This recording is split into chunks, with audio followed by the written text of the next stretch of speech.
আসসালামু আলাইকুম রহমতুল্লাহ। বন্ধুরা, আসলে আজকের ভিডিওটি আমি তৈরি করেছি মোজাফফর বিন মহসিন, বাংলাদেশের লামাজাবির এক শায়েখ, তাকে নিয়ে মূলত।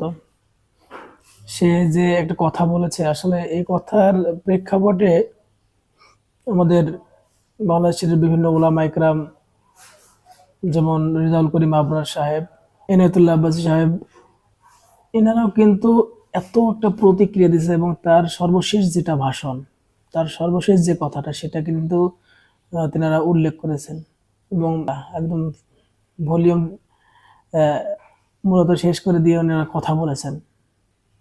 চলুন আগে ভিডিও দেখি, এরপরে আপনারা কে মন্তব্য করবেন এবং আমিও আমার মন্তব্য প্রকাশ করবো ইনশাআল্লাহ। ওমরের পদ্ধতি থেকে যদি সালাত নয় করে সালাত কবুল হবে না।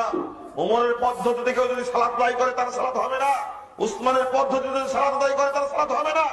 আলীর পদ্ধতিতে যদি সালাত নয় করে তার সালাত হবে না। মুজাফফর বিন মুহসিন বলছেন, আমি নবীর সহিহ হাদিস মানি, আমি নবীর নামাজ মানি, আবু বকরের নামাজ আমি মানি না, উমরের নামাজ মানি না। ওরে মূর্খকে জিজ্ঞাসা করা দরকার, ওরে মূর্খ কবে কোথাকার? নবী করিম সাল্লাল্লাহু আলাইহি ওয়াসাল্লাম কেমনে নামাজ পড়েছেন তুইও দেখিস না, আমিও দেখিস নাই। নবী করিম সাল্লাল্লাহু আলাইহি ওয়াসাল্লাম কেমনে নামাজ পড়েছেন দেখেছেন আবু বকর, দেখেছেন উমর, দেখেছেন উসমান, দেখেছেন আলী, দেখেছেন ইবনে মাসউদ, দেখেছেন আয়েশা, দেখেছেন সাহাবায়ে কেরাম। যারা সাহাবায়ে কেরামকে ওভারটেক করে সাহাবায়ে কেরাম রিদওয়ানুল্লাহি আজমাইন থেকে বেশি সহিহ হাদিস বুঝতে চাইবে, এর আপাদা মুস্তাক শয়তান ইবলিস ছাড়া কিচ্ছু না। আল্লাহর হাবিব জানানার পর্দাটা সরাইয়া জামাতের দিকে তাকাইয়া আমার নবী চোখের পানি ফেলে কান্না করেছে। আয়েশা সিদ্দিকা ইয়া রাসূলুল্লাহ, শরীরটা বলে বেশি অসুস্থ, এই জন্য কি কান্না করতেছেন? আমার মনে হচ্ছে আয়েশা রে, তাকিয়া দেখো না আমার আবু বকর কেমনে নামাজ পড়াইতেছে, আবু বকরের পিছনে কেমনে লাইন ধরে মানুষে দাঁড়ায় গেছে।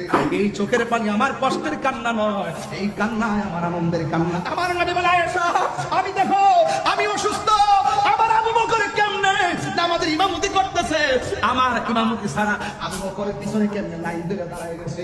ও আয়েশা, আমার আনন্দের কান্না হলো কিয়ামত পর্যন্ত আমার প্রেমিকরা এই মসজিদের মেহরাবে পাহারা দিয়া রাখবে। আরো জোরে কান্না আল্লাহু আকবার। আমি এই কুত্তাটার নাম নিতে চাই না, কারণ এটা মুসলমান না। সে যে একটা কথা বলেছে, এটা আমি মেনে নিতে পারি নাই।